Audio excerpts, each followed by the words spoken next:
Hi everyone, it's Flashlight Show and Tell time at Lights and Gear, and this is the new Jetbeam E26 Kunai, I would assume the pronunciation is, 2000 lumen, tactical EDC flashlight.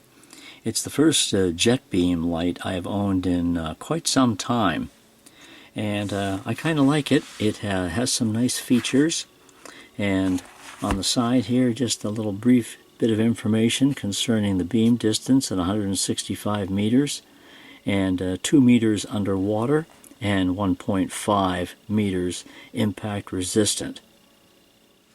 Not much else to talk about on the box, so let me open it up for you.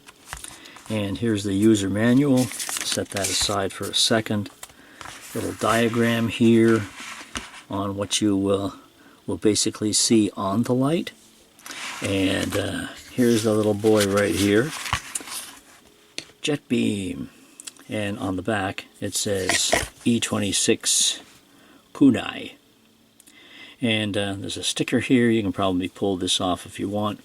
The clip is super tight, steel, super strong. Nothing will ever escape once you have, or the light will never escape you once you have this clip firmly attached to something on yourself or even a bug out bag.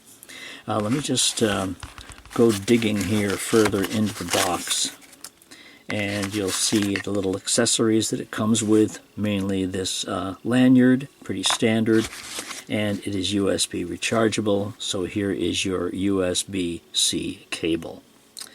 So all that in place, and so here you have the Jetbeam E26. As I said, it's 5 inches long. It has two LEDs, and the one on the right is your standard light, and the one on the left is for your special light, which I'll get to in a second.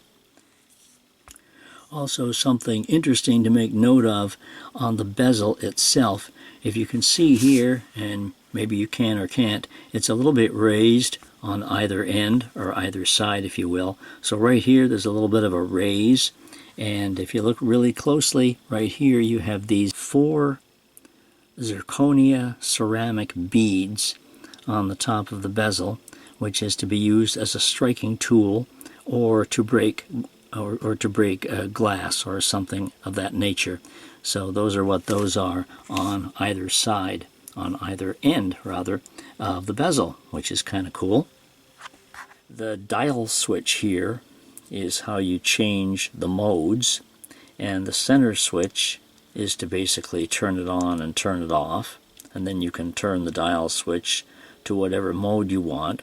Or, of course, you can have it off and turn the dial switch and then press the button.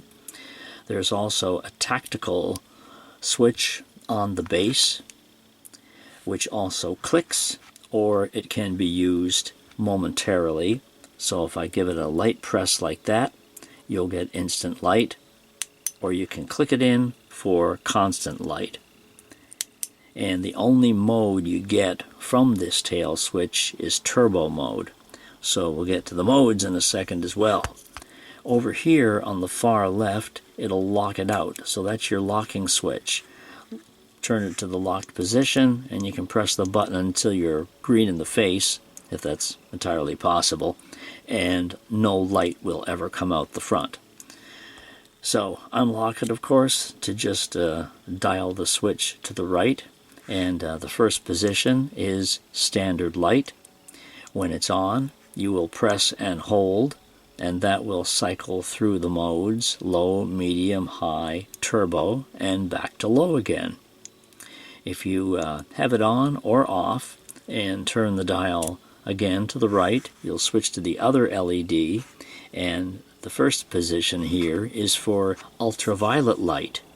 And if any of you are familiar with ultraviolet light, you know, maybe CSI kind of thing, pointing ultraviolet light at something, or point it at anything you want, but only certain things will it produce the kind of result that you will normally see with ultraviolet light, you know, like things that probably shouldn't be on the surface in the first place. But yeah, putting it up on surfaces to which you think might be suspect to something, you will definitely see probably some things that you shouldn't normally see or might not want to normally see.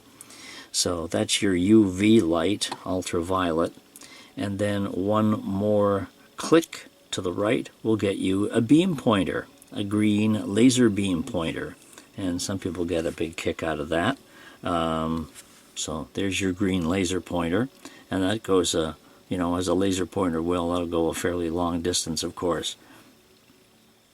So those are the basic modes of the light. Let me turn it back over to the standard mode and look at the light a little bit further here in detail.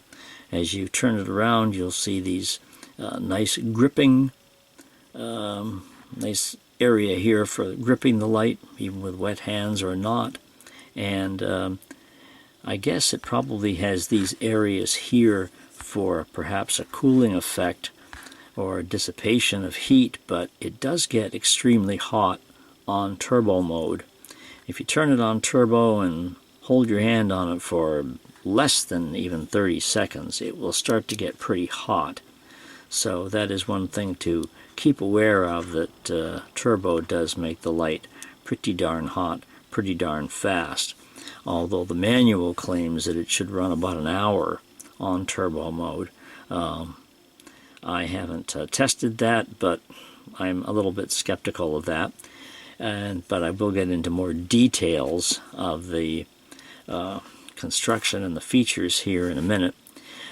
So anyway, looking at the side of the light, what you have here is an LED to indicate charging or battery status. So as soon as I press it, this comes on, and right now it's green, and you'll get a green light there as long as it's anywhere between 35 and 100% strong.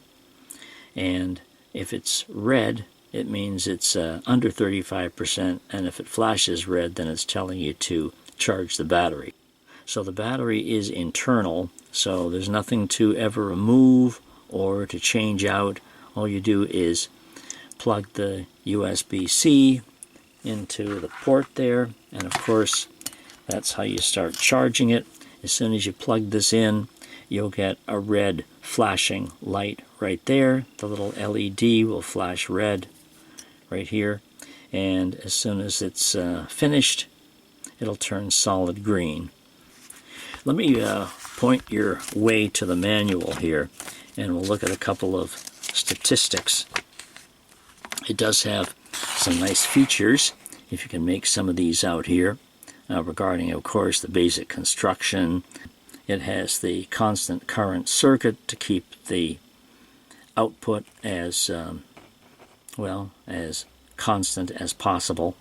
It is IPX8 waterproof, so it can be submerged to 2 meters, and it's 1.5 meters impact resistant.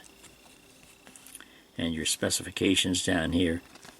So let's look at the output over here, and it's pretty good. You get your turbo at 2,000 lumens, which is mighty bright.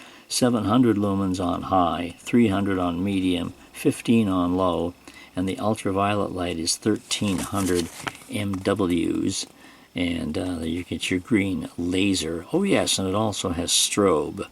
I did forget to mention the strobe at 2000 lumens. How to get to strobe? I believe you have to do it from the rear switch. Double click, you'll get strobe in that fashion there, which is a tactical strobe, but you can also click it and lock it in. So that's your strobe from the tactical switch on the bottom. Okay, I correct myself here on the battery indicator, because I said a few moments ago it was red and green.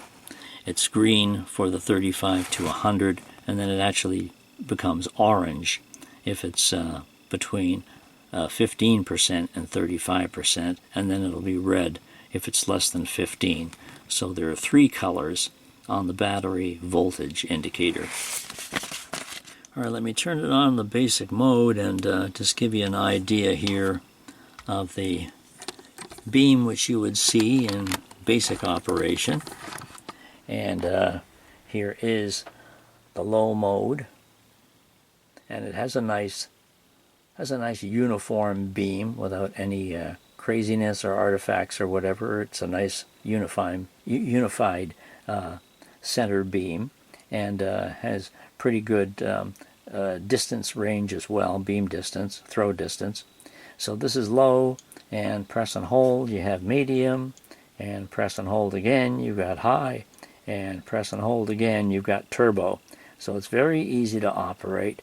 You don't have to double click or do anything to any of these modes. Turbo is on the regular sequence, as I mentioned a few minutes ago. And if I put my hand on the end like this, it is already starting to get warm on turbo. But, you know, hold it far enough back down, and or if you have gloves on or something outside, obviously you're not going to notice that. But if I click it again, it'll just turn off. If I turn it back on, it will be on turbo once again, or pressing and holding will take me back down to low. So it's a nice, easy to operate light with no complications here and there. As I said, no holding presses except for the tactical switch, no double presses or triple presses to get to anything, and turbo is always on mode memory, so it'll return to any of the standard modes with the mode memory. Turn it off, turn it back on, it'll still be at the same output. Obviously, strobe is the only one which there is no mode memory for, and of course your special beams. So if I click the beam over, here is the UV light once again, and again with the UV, you know, I think you know what UV does. We kind of went over that a couple of minutes ago. Kind of shows up on things that you probably don't want to see. So anyway, and then if I click it over again, I get that great little green laser. So that's your basic operation of the light. Those are the modes. Actually, let me take it outside and show you some of the outdoor pics with it here. So let's do that right now.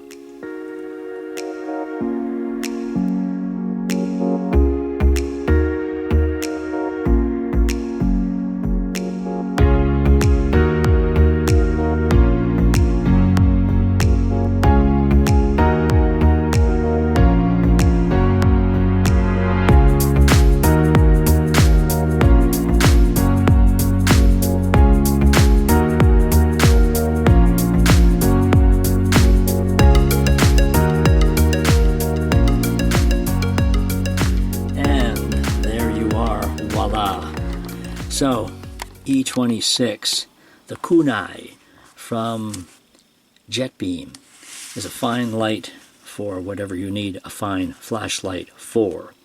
If you want to click the link to my written review, you can see some additional outdoor shots and read about it in detail, of course.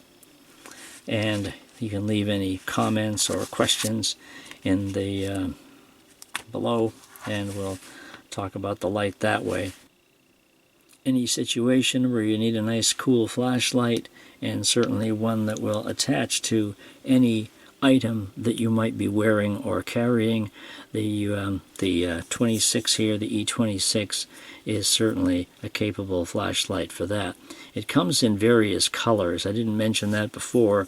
This was sent to me for testing purposes, and I got this nice hunter green, if you will, but it does come in black and a couple of other colors which you can choose when you go over to the link to make the purchase, which is included, of course, in the description of this video.